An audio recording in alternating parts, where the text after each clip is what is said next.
TTD chairman BR Naidu గారి video బయటకు వచ్చిన తర్వాత 3-4 రోజుల నుంచి అదే రాష్ట్రంలో కీలక చర్చనీయాంశం అవుతూ ఉంది. అటు బిఆర్ నాయుడు గారు దాన్ని సమర్థించుకుంటూ ఉంటే అందులో ఏం పోతుంది, ఏం తప్పు ఉంది, నాకు ఆ కుటుంబం 30 ఏళ్ళ నుంచి పరిచయం ఉంది, వాళ్ళకి లేని ఇబ్బంది మీకెందుకు అని చెప్పి, ఏం టూర్లకు వెళ్ళరా, ఫ్యామిలీ ఫ్రెండ్స్ వెళ్ళరా, సరే ఆయన వర్షన్ ఆయన సమర్థించుకున్నారు. నైతికత లేదు కాబట్టి, అటువంటి వ్యక్తి టీటీడీ చైర్మన్గా ఉండకూడదు కాబట్టి రాజీనామా చేయాలని చెప్పి ఇటువైపు వైసీపీ అని భూమన కరుణాకర్ రెడ్డి గారు లాంటి వాళ్ళు డిమాండ్ చేసుకుంటూ వచ్చారు. మరికొన్ని సంచలన ఆధారాలు కూడా ఎన్నికలకు ముందే ఈ విషయం అంతా తన గురించి సీఎం గారికి, డిప్యూటీ సీఎం గారికి, లోకేష్ గారికి, ఇప్పుడు ఉన్న వాళ్ళకి, ఇంతకుముందు వాళ్ళు ఇవన్నీ కాదు కదా, అంటే వాళ్ళ అధికారంలో లేనప్పుడే వాళ్ళకి తెలుసు అనే ఆధారాలు కూడా భూమన ఒక లేఖ విడుదల చేశారు. ఆమె ఆ వీడియోలో ఉన్న మహిళ వాళ్ళకు అప్పుడు ప్రతిపక్షంలో ఉన్నా కూడా వీళ్ళ ముగ్గురికి రాసిన లేఖ విడుదల చేశారు. ఇది చాలా సంచలనమైనటువంటి లేఖ. దాంట్లో చాలా అంశాలను బూతులు భూమన గారు కూడా చదివి వినిపించారు. ఫైనల్గా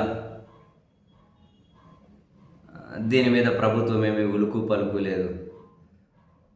కానీ వైసీపీ ఒక బిఆర్ నాయుడు గారికి నైతికత లేకపోవడం కాదు, ఆయన గురించి తెలిసిన తర్వాత కూడా ఆయన నియమించారు అంటే నియమించిన వాళ్ళకు కూడా నైతికత లేదు అని చెప్పి వైసీపీ విమర్శలు చేస్తూ ఉన్నారు. ఈ క్రమంలో ఇది ఒక అనూహ్య టర్న్ తీసుకున్నట్లే కనిపిస్తూ ఉంది. కొన్ని వార్తలు వెలువడుతూ ఉన్నాయి, అంటే మధ్యలో కొన్ని వార్తలు వెలువడ్డాయి. ఏమని, ఆ వీడియోలో ఉన్న మహిళ మీడియా సమావేశం నిర్వహిస్తుందని, అదిగో సాయంత్రం మీడియా సమావేశం అని, పొద్దున మీడియా సమావేశం అని వార్తలు వచ్చాయి. కానీ ఆ మహిళ ఏమీ మీడియా ముందుకు రాలేదు. అయితే ఇప్పుడు ఇది ఒక టర్న్ తీసుకున్నట్లుంది. ఆ వీడియో ఏదైతే ఉందో, అదే ముందు నుంచి వాడేసుకున్న వీడియో ఒకటి ఉంది కదా, ఆ వీడియోను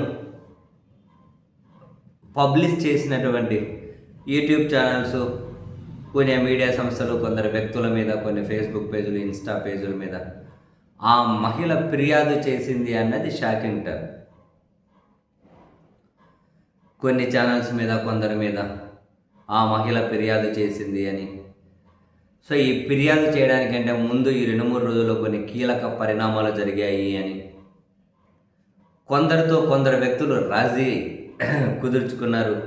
ఎవరితో రాజీ పడాలి అన్నా కనుక ఇంకా తెలియదు ఏముంది, కొన్ని డీల్స్ అయితే ఉంటాయి కదా, ఆ డీల్స్ కూడా చర్చ జరుగుతుంది. మన దగ్గర మనకేమీ తెలియదు కాబట్టి మనం ఈ డీల్ ఇంత, ఆ డీల్ ఇంత అని చెప్పి అయితే మాట్లాడలేం కదా.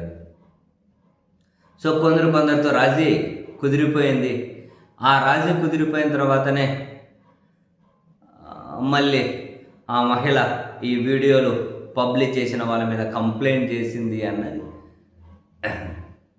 నిజంగానే షాకింగ్ అనిపించింది. బేసిక్గా ఈ మహిళకు సంబంధించి, టీటీడీ చైర్మన్గా ఉన్నటువంటి వ్యక్తికి సంబంధించి ఆ వీడియో ఫోటోలు ఎవరు బయట పెట్టింటారు? వీళ్ళు ఎక్కడికో పోతే ఒక మనిషి ఫాలో అయ్యి అయితే అప్పుడెప్పుడు ఆ ఫోటోలు, వీడియోలు తీసి ఉండరు కదా, సింపుల్ కదా. వీళ్ళ ఇంట్లో ఉన్న మనిషి అయితే వెళ్ళి ఆ ఫోటోలు, వీడియోలు ఎవరో బయట వ్యక్తి అయితే వెళ్ళి తీసి ఉండరు కదా. ఆ వీడియోలు ఎవరు రిలీజ్ చేసి ఉండాలి? సింపుల్ కదా.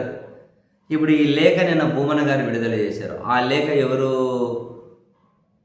బయట పెట్టి ఉండాలి, ఎవరికి పంపించి ఉండాలి తెలియదు మనకు. బట్ కాసింత సెన్స్తో ఆలోచిస్తే మీకైనా నాకైనా ఏదో ఒకటి అయితే అర్థమవుతుంది కదా.